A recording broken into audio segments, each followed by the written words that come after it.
example, the price of tea has increased for the ordinary citizen right down to the wealthiest citizen of this country. And tea is a staple for many people who can't afford food. And the prices of that have gone up anywhere between 20 to 40 rupees per kilo. Now, the problem is, Wazir Ali, is that a lot of people simply believe that the reason Pakistan is in such dire economic straits is because of government overspending, mismanagement and downright corruption. What would you say? Well, I'll say that, first of all, government has cut its expenditures, and this is absolutely hard data on the table. We have frozen our expenditures of the federal government to last year's level. So this year there has been absolutely no increase in government expenditure. In fact, as a consequence of devolution and the 18th Amendment, which is a restructuring of government to make it more rational, to bring it, give the provinces the jurisdiction over several areas which should lie with them, which is according to the federal character of the Constitution. So the federal government's expenditures this year are frozen as at the same level as last year. That's one. The second, let's Dr. Mohmand the chance to respond. Let's keep a conversation going. Dr. Mohmand. The impact of the economic impact of having where we are in education today is equivalent to having floods every year. That is the economic. Yes. That's what our report says. Yes. That's what the Education Task Force is saying that. Fair enough. There is a critical challenge in education. Sometimes you don't really need more budget to improve where you are. Sometimes whatever you do have, if you wisely spend that money, can actually increase everything for you. Now, this is where I'm pointing towards the governance. This is where I'm pointing towards the leakages which are in the system. So even if we manage what we have, if there is a will to really do what we must do at this time, like the governance basically means 3 E's. It should be an effective policy, it should be an economical policy, and it should be an efficient policy. And effective in a way that whatever decision that we are taking, will it have its effect? Will it be effective when we are doing it? For example, if we're going to teach a child in a school, will there be an efficient way of teaching that child? If it is an efficient, when he comes out of the school, would there be an effective, there will be an effect of his education towards the society? And now if it is effective teaching and there is an efficient teaching, the teachers are there, everything's fine. Is it economical as well? Can people afford it as well? Number 3, are we going to go with the 3 or 4 different types of syllabus in one go, or are we going to bring the simple syllabus so that a child of a poor man who could not afford a Beacon House or a Frobels or something like that, would he be able to compete with the same people when it comes to the different levels of competitive exams? Okay, this is tricky. I'm going to take a short break, but I would like you to mull over the fact that private education and public education is usually different worldwide. I don't know if we can compare government education to the education being imparted by, let's say, Karachi Grammar School or Frobels or City School. This is an important point, though. We have to return to it. We are going to take a short break. When we return, a uniform syllabus for state schools or a uniform syllabus nationwide for all schools? That's an important point. A bit away from our regular topic, but we do need to discuss it. This and more after a short break. Please stay with us. Welcome back to Witness. I'm joined on the telephone now by Mr. Ehsan Iqbal, MNA from the Pakistan Muslim League N. And of course, in that brief stint for the PMLN was with the People's Party in the coalition government. He served as an education minister. He has a deep interest in that issue. Mr. Iqbal, thank you so much for having joined us today. David Cameron's visit to Pakistan, one of the 3 issues that he talked about, high focus on education with a commitment from Britain that they're going to put 4 million Pakistani children in school. Pakistan, of course, needs to put the other 3.5 million in school on their own. Do you think that this is achievable in 4 years? Well, if we have will, it is not impossible. I would like to give you an example. On 8th of September 1999, which is International Literacy Day, we decided that we will bring 100,000 children into school who are school-going age and who are out of school. So we did not spend any extra money. We just mobilized the existing administrative structures.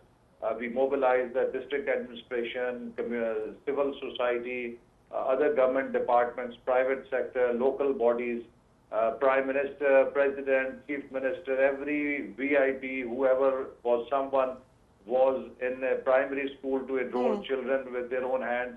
We removed the obstacles in way of enrollment of children, like waiving the condition of submitting birth certificate or registration. Or the B form, yeah.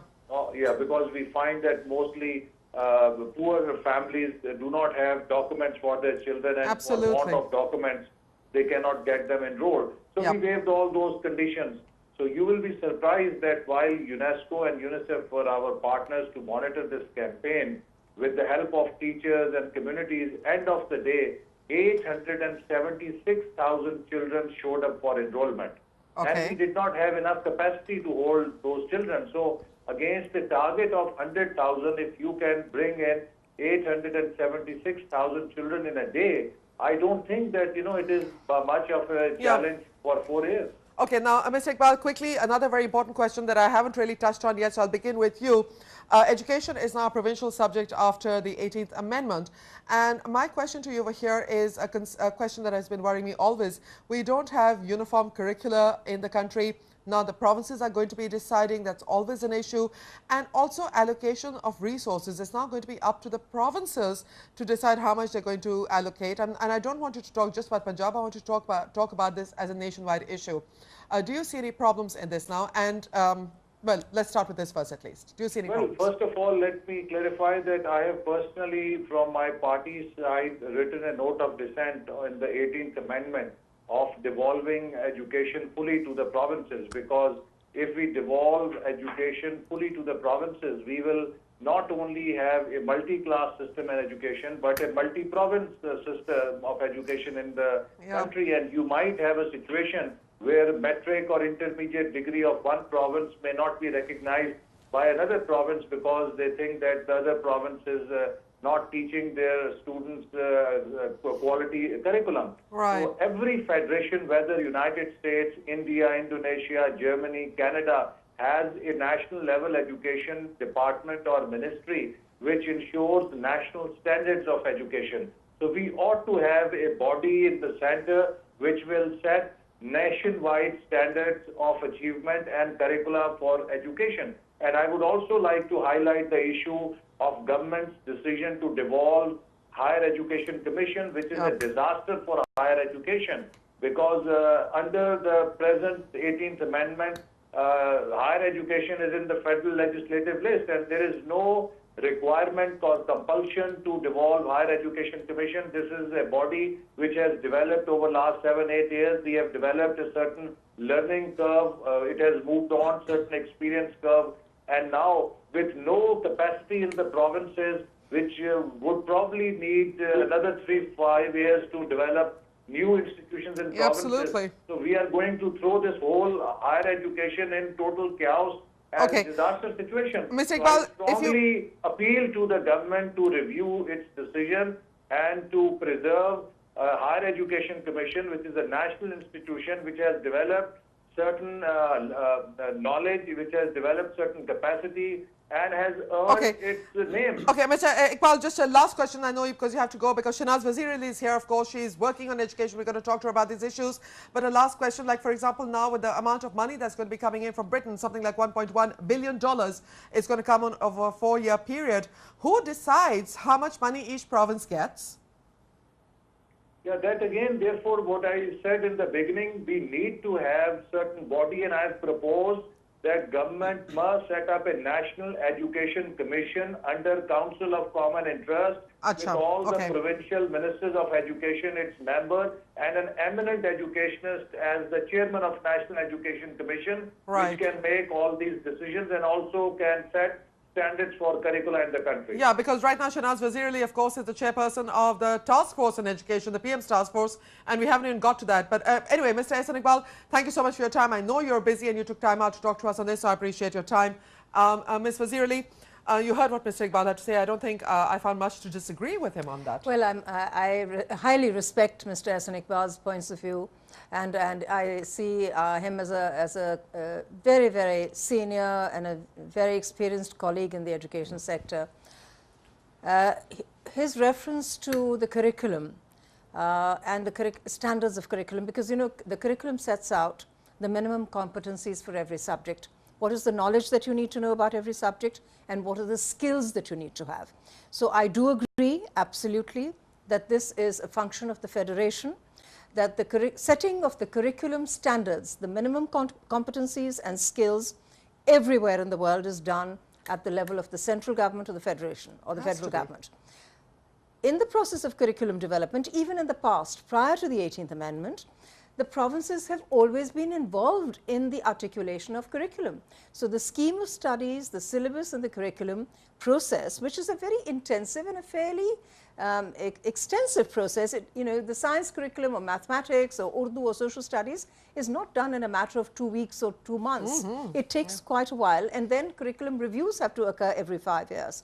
So the provinces do give their input. They have always given their input, and I do think that the curriculum does need to have a coordination agency at the federal government. And I respect Ehsan Iqbal Saab for his note of dissent in that sense, because I think educationists across this country feel that while everything else has to be devolved to the provinces and should lie in the provincial domain, and we are fully supportive of the 18th Amendment, all of us, we as parliamentarians have signed on it, but certain central coordinating functions have to stay here.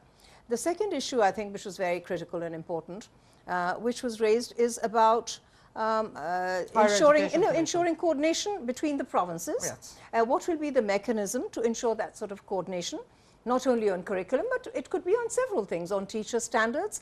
Teacher standards, pricing, I don't know. I mean, so many things come to mind. Let's say also Article 25A, I revert back to that. This now has laid the responsibility on the provincial governments and on the federal government to ensure that every child is provided an education. There has to be some overall national level